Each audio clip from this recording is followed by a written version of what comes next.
Sebenarnya kita ini ingin selalu baik, tapi ada orang-orang diterangkan cara baik-baik itu. Kayak misalnya ana wong kondo, Gus kula nu bojo kula cerewet ngene-ngene, apike kula pegat. Dicereweti bojo mbek diarani duda iku lara ndi? Lara diarani duda isen lho. Kowe payu rabi dicereweti, ambek ra payu rabi jomblo, sakit mana? Sakit distatuskan jomblo. Malah kena dicereweti sabar prestasi baru. Mesti wong diwolak-walik. Lan jerpe sekolah tas malan ular seneng mbek Imam Syafi'i. Kowe dirasani wong ning ngarepmu, diomongi, ambek dirasani seneng ndi? Seneng dirasani cara kowe. Cara Imam Syafi'i bukti ke wibawa, buktine ngomong ning ngarepmu ra wani. Jadi Imam Syafi'i itu rileks urip. Ya Aba Abdillah, orang yang tadi muji-muji jenengan itu kalau di luar maki-maki jenengan. Jadi alhamdulillah, kok bisa itu kan bukan pengkhianatan. Berarti saya wibawa, di depan saya enggak berani itu. Wong iku sowan Imam Syafi'i, ya cium tangan ya hormat, tapi setelah di luar menghujat.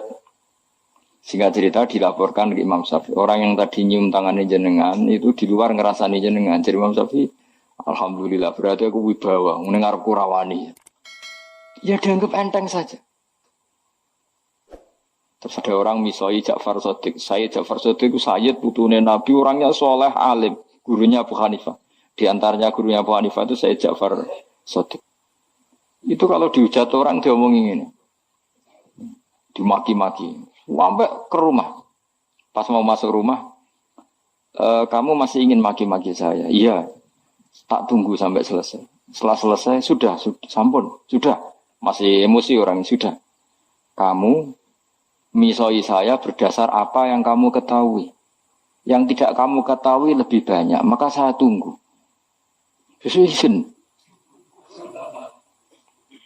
Wisen sampai terus ketika ditanya, kenapa engkau sabar ketika jenengan saya pisui? Orang ini akhirnya tobat, mencium tangannya, mencium lututnya. Jawab saya Ja'far Shadiq ini. Aturahu tu'sokurhan, aturahu yu'sokurhan. Kowe ora ngrafaham kalimat itu, tapi tak terangkan ben dadi wali. Kowe roh pangeran, ya tahu. Sing durakani pangeran tuh banyak enggak, yang maksiati pangeran tuh banyak enggak? Banyak. Lah yung pangeran sing di langit bumi wae dimaksiati, apa meneh dirimo aku. Akhirnya terus jadi orang-orang soleh itu cara berpikir itu di luar kapasitas kamu. Apa ya? Mereka itu hanya Allah, taunya itu hanya Allah. Aku kan enggak egois, harga diri. Wah, mana ada agama berdasar harga diri itu kalau dalam bahasa Arab disebut hamiyat al-jahiliyah itu gengsi no? Jahili. Makanya ketika saya berkali-kali cerita itu, ada seorang ulama dipanggil tetangganya, nom. Setelah sampai situ, sudah kembali, saya tidak butuh kamu. Setelah sampai rumah dipanggil lagi, sudah kembali lagi sampai 3 kali. Ulamanya tetap ceria, tetap nyaman. Ketika ditanya, kenapa engkau tetap nyaman? Wahai pemuda, kamu itu tetangga saya. Kata Allah dan Rasul, nak kue iman be Allah Rasul, kon ngapi itu tangga, kon ngundang aku ya teko. Ya seneng nuruti perintahnya. Ketika kamu nyuruh saya kembali, ya saya kembali. Memang itu keinginan kamu. Kue tanggaku, aku kon nurut bek tonggo. Aku ora urusane bek kue.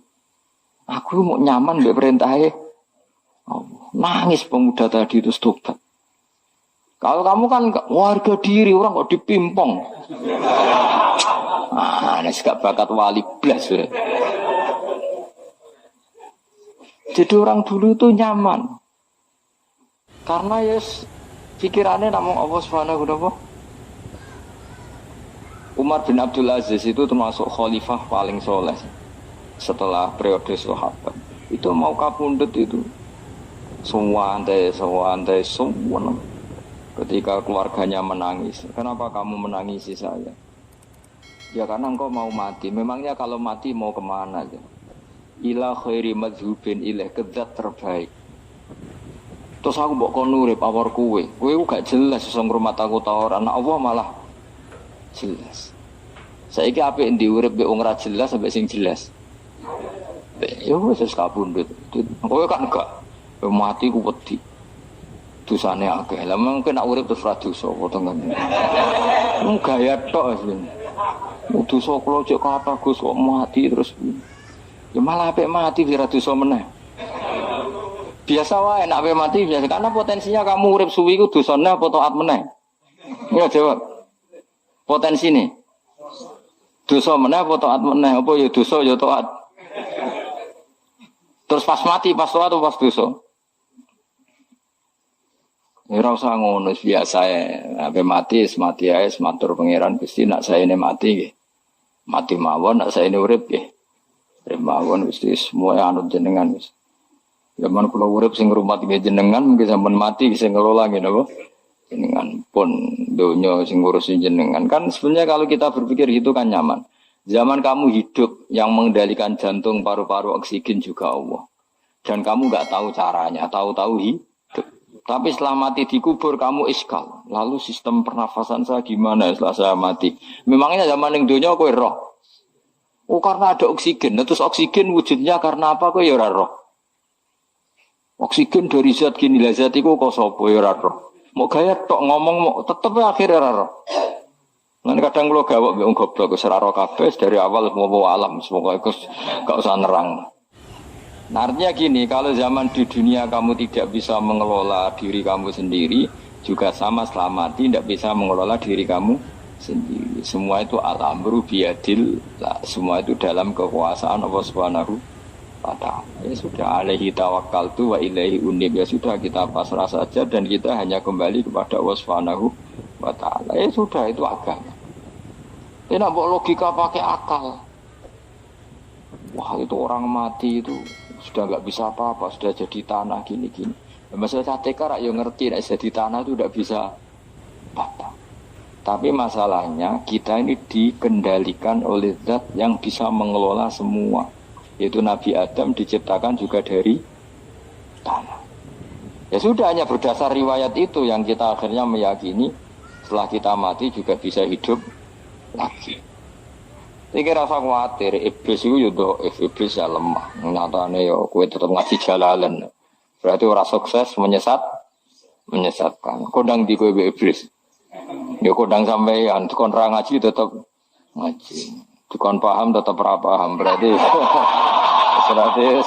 iblis itu enggak keren loh. Betul, saya setiap melihat orang sholat itu menyaksikan kekalahan apa? Iblis. Jadi iblis itu ya kalah orang kota hebat ya ora. Biasa mawon, ora usah sing hebat ya namung pangeran. Dari awal iblis wis menyerah ngadepi orang sing ikhlas. Ikhlas itu dimulai dari awal. Cara bahasa Inggris pokoke hilir sampai hulu sampai hilir kudu ikhlas kabeh. Misale kita duit, yakin nek iku wae Allah. Sehingga kita ketika ngasihkan orang itu kamu enggak merasa itu milik kamu. Sehingga enggak gampang ngundat. Selagi itu kamu benar keduanya awalnya salah itu masih mungkin tidak ikhlas. Uang ini milik saya, tak kasihkan kamu dengan ikhlas. Kalimat milik saya ini menjadikan suatu saat kamu jadi undat-undat karena milik saya. Tapi kalau ikhlasnya dari depan, uang ini milik Allah, ilmunya bahak milik Allah. Terus tak kasihkan kamu juga hambanya. Dari awal kan merasa lah saya tidak punya apa.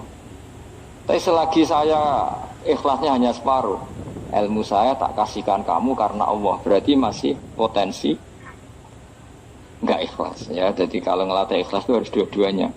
Kamu punya uang milik Allah, punya ilmu milik Allah, punya jabatan milik Allah, kemudian kamu kasihkan sesuai perintah Allah, itu lebih mudah ikhlas karena la haula wala quwata illa billah. Selagi masih separuh saja salah, itu potensi berikutnya juga ikut salah. Misalnya aku ngurmat yatim mau ikhlas, duitku tak kena. Kata duitku itu menjadikan suatu saat. Dulu tak rumah tuh saya ini jebule lali aku. Tapi kalau alhamdulillah saya pernah digerakkan Allah ngurmat yatim dengan milik Allah juga.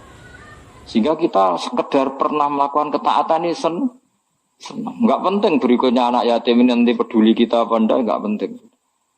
Itu ikhlas ya. Ikhlas itu sesuatu yang semuanya lillahi ta'ala ya. Dan inna sholati wa nusuki wa mahyaya wa mamati lillahi rabbil alamin. Itu masyhur itu khilafnya ulama. Apakah malaikat itu termasuk umatnya Kanjeng Nabi Muhammad sallallahu alaihi wasallam?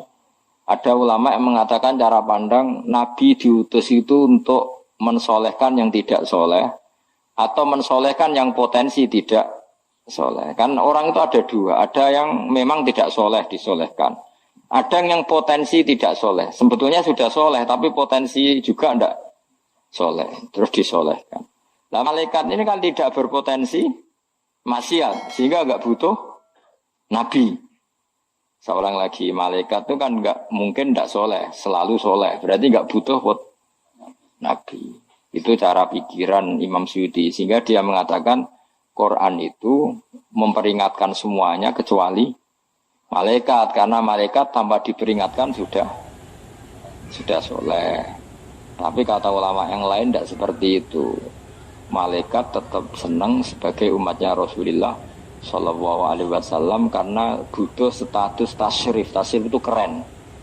Nanti takoi itu melok kelompok isopo, melok kelompok Kanjeng Nabi Muhammad Sallallahu Alaihi Wasallam. Sehingga kalau nanti ditanya Allah, mimman anta misalnya, min ummati habibika Muhammad, itu keren. Kayak termasuk umatnya kekasihmu Nabi Muhammad Sallallahu Alaihi Wasallam. Lalu kamu ngikuti apa? Yo min ahsani kitabik, mengikuti kitab terbaikmu ya Allah. Sehingga mereka ikut umatnya Nabi bukan karena disolehkan tapi karena tasrif, satu kehormatan. Itu yang diikuti ulama. Tradisi kita ahli sunnah mengikuti yang pendapat itu, mengikuti bahwa malaikat pun suka dikategorikan umatnya Kanjeng Nabi Muhammad Sallallahu Alaihi Wasallam karena nambahi tasrif. Nambahi apa? Tasrif. Masyhur itu Imam Suyuti dalam hal ini kita ngikuti ulama mayoritas, bukan ngikuti yang ini. Masyhur kan Jibril ditanya, kan itu ketika Jibril ketemu Nabi Muhammad ditanya, untungnya apa kamu jadi safir? Safir itu kira-kira terjemahan bebasnya panitia saya. Jibril itu kan ya jauh dari langit turun bumi, dari langit itu kan jauh. Terus kamu untungnya apa? Karena Jibril itu tahu betul peristiwa yang pernah dilakukan Allah. Yaitu kayak apa malaikat yang di langit bisa diusir karena kesalahan tertentu. Malaikat yang sok suci kayak siapa itu Harut Marut juga dihinakan seperti itu. Dan Jibril tahu betul Allah itu yaf'alu ma yasha. Jadi yang sekarang malaikat bisa saja jadi pokoknya tahu betul Allah bisa melakukan apa saja. Karena Jibril tahu betul Allah, karena dia ketua malaikat. Kan kita tahu misalnya ada sejarah siapa? Harut Marut dari malaikat menjadi hina seperti itu. Jibril akhirnya tanya, ya sudah, Jibril punya apa terus ditanya Nabi, kamu untungnya apa setelah jadi safir saya, jadi panitia yang ngurusi wahyu. Terus kata malaikat Jibril, saya tidak pernah merasa aman. Apakah saya selalu dalam posisi ini?